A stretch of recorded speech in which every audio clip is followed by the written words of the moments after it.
tell you a story that just popped into my mind. A woman told me this story when I was in Europe. She was in a city in the Middle East, a naive American tourist, and she was walking back to her encampment, and a man stopped and offered her a ride to the encampment, and foolishly she got in the car. And he took her out in the desert, and he told her that he had been terribly abused as a child and that he was going to rape her. And he took her into the desert and was preparing to do so, stripped her and laid her on the ground. And when he climbed on top of her, she took him in her arms and told him that she loved him. And he broke down and cried and stopped. And so that's a good example. Yeah, no kidding.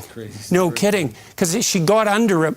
In the psychological sense, right? She managed even in that moment of extremity to look past his voluntary adoption of malevolence and evil, right? And to grab him by the heart and to pull him out of that abyss.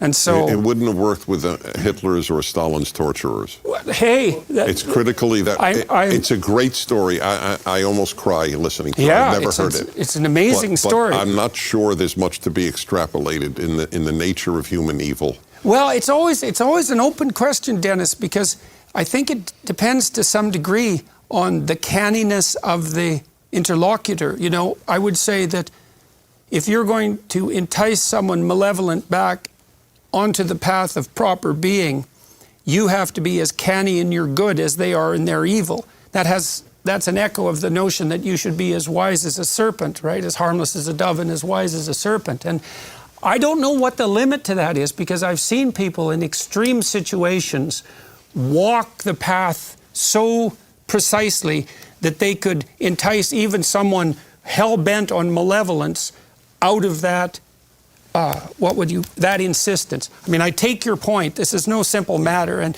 it's nothing for the naive to attempt. But it's always an open question. You know, even when someone comes after you, how much of the outcome is in your control? And the answer is, to some degree, that's proportionate to the depth of your wisdom.